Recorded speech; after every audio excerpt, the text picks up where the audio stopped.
నీతో కలిసి ఒక మంచి జీవితాన్ని పంచుకోవాలని చాలా ఆశపడుతున్నాను. ఇంకా నువ్వు వీటి గురించి ఆలోచించి టైం వేస్ట్ చేసుకోకు. ఉన్న టైంని మనం ఎంత హ్యాపీగా గడుపుతున్నాం అన్న దాని గురించి ఆలోచించిందిక. సరేనా? మీరు ఎంత చెప్పినా అత్తయ్య మనసులో మాత్రం ఏదో ఉందండి. అది మీకు అర్థం కావడం లేదు. ఇప్పుడు అత్తయ్య గారు ఏం చేస్తారో, ఎలా చేస్తారో, ఎలాంటి నిర్ణయం తీసుకుంటారో.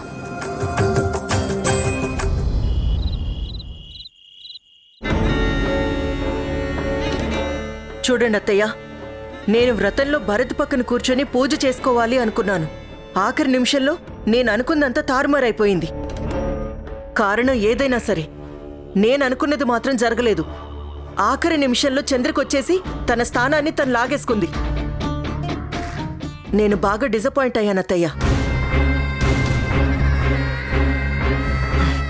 సరే, జరిగిందేదో జరిగిపోయింది. రేపు నేను భరత్తో కలిసి బయటికి వెళ్ళాలి. ఏ షాపింగ్కో రెస్టారెంట్కో అలా అలా తిరిగి రావాలి. మా ఇద్దరికి కాస్త ఏకాంతం కల్పించాలి. అది మీ డ్యూటీ. ఏంటత్తయ్యా, ఏం చూస్తున్నారు? చూడు రుద్రాణి, ప్రతిసారి నన్నిలా ఇబ్బంది పెట్టడం ఏం బాగాలేదు. ప్రతిసారి చంద్రికని పక్కకి తప్పించడం కోసం ఇలాంటి ప్లాన్స్ ఏవి నేను చేయలేను. ఇప్పటికే తన ముందు నేను తలెత్తుకోలేకపోతున్నాను. మీరు ఇప్పుడే ఇలా ఫీల్ అయితే ఇంకెలా అత్తయ్యా? ముందు ముందు చంద్రికని భరత్ని పూర్తిగా విడదీయాలి కదా.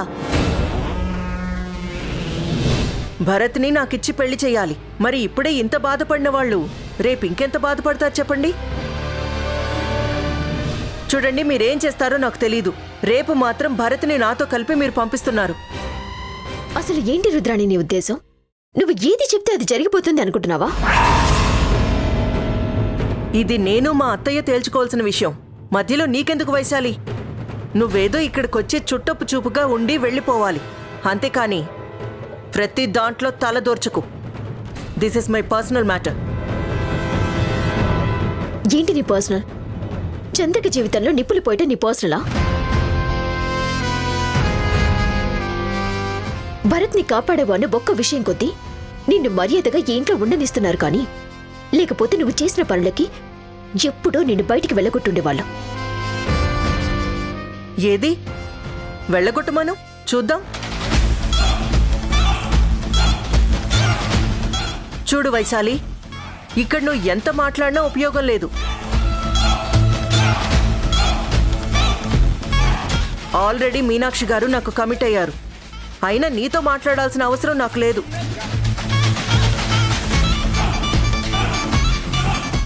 అత్తయ్య, మీరేం చేస్తారో నాకు తెలీదు. రేపొద్దున్న నేను భరత్ బైక్ మీద బయటికి వెళ్తున్నాం. అది జరగని పని. ఎందుకు జరగదో నేను కూడా చూస్తాను. నన్ను ఆపేవాళ్ళు ఎవరూ లేరు. అత్తయ్య, మీరేం చేస్తారో మీ ఇష్టం. రేపొద్దున్న మేమిద్దరం వెళ్తున్నాం. That's all.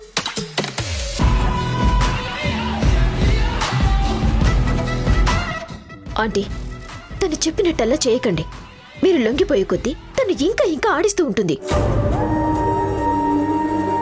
ఇప్పటికే జరిగిన దానికి చంద్రిక ముందు మీరు తలెత్తుకోలేకపోతున్నారు. ఇంకా రుద్రాన్ని ఆడించినట్టల్లా ఆడారంటే మీరందరి ముందు ఒక విలన్లా తయారవుతారు. నా మాట వినండి ఆంటీ. ఇప్పుడు నేను నిర్ణయాలు తీసుకునే పరిస్థితి లేదు. నా జీవితం ఆ రుద్రాణి చేతిలోకి వెళ్ళిపోయింది. తనెలా ఆడిస్తే అలా ఆడటమే తప్ప నాకు వేరే దారి లేదు.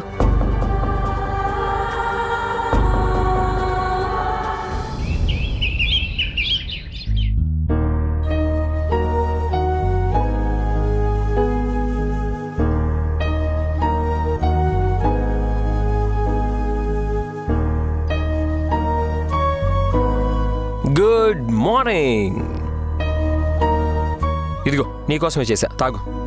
ఇదేంటండి మీరు కాఫీ తీసుకొచ్చారు?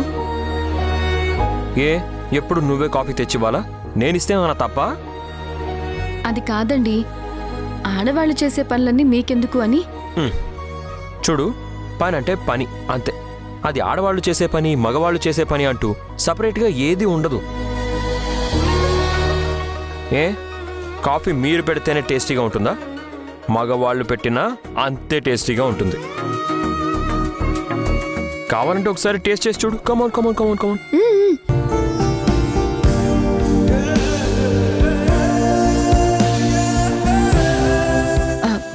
యాండి నిజం చెప్పమంటారా? కొంపదీసి బాలేదా? అది కాదండి, ఇక నుంచి మీరే రోజు కాఫీ పెట్టండి. నాకంటే మీరే బాగా కాఫీ పెడుతున్నారు. చెప్పాను కదా, భానుమతి అమ్మకి మూడు బాగలేనప్పుడల్లా అరే నీ చేత్తో కాఫీ ఇవ్వరా అని అడిగితే అమ్మ కోసమే నేను కాఫీ పెట్టడం నేర్చుకున్నాను.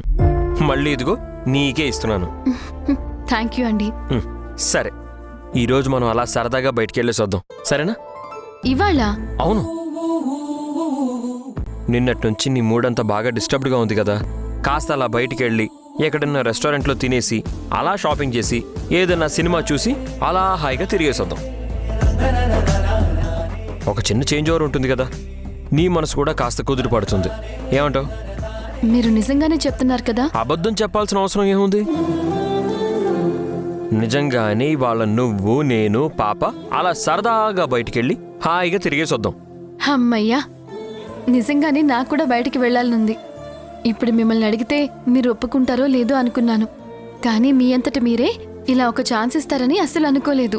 థ్యాంక్ యూ అండి. సరే ఉండండి, ఓ అరగంటలో రెడీ అయి వస్తాను. హే, అరగంట అంటే అరగంటే. ఆ అరగంటని అరగంటకు ఒకసారి పెంచుకుంటూ పోవద్దు ప్లీజ్. సర్లేండి.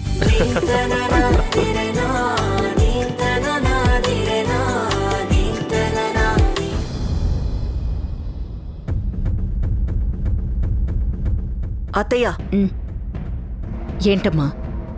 మీ కొడుకు నాకంటే ముందు చంద్రికని పాపని బయటికి తీసుకెళ్లాలని ప్లాన్ చేశాడు. మీరేం చేస్తారో నాకు తెలీదు. నేను భరత్ బయటికెళ్ళాలి. దానికి మీరు ప్లాన్ చేయండి.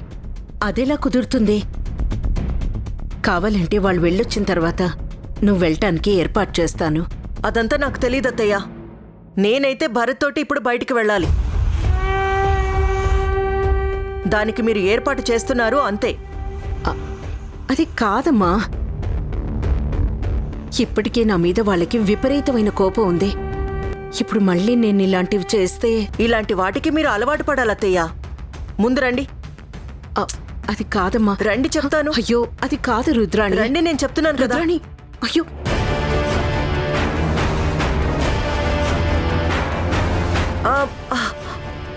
ఏంటత్తయ్యా అంత హడావుడిగా లాక్కొచ్చారు? ఏమైంది?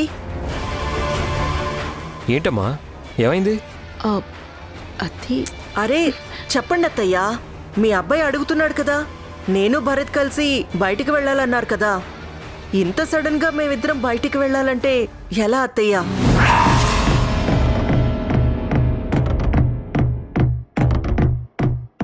ఏంటమ్మా, నేను రుద్రాన్ని బయటికి వెళ్ళాలా?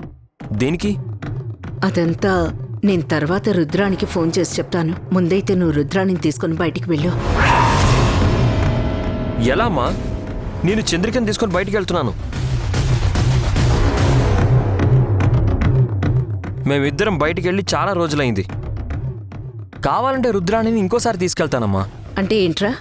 నేను చెప్తే నీకు అర్థం కాదా? అయినా చంద్రకి ఎక్కడికి వెళ్తుంది? ఇంట్లోనే ఉంటుంది కదా. ఆ తీసుకెళ్లేదేదో రుద్రాణిని తీసుకెళ్ళు.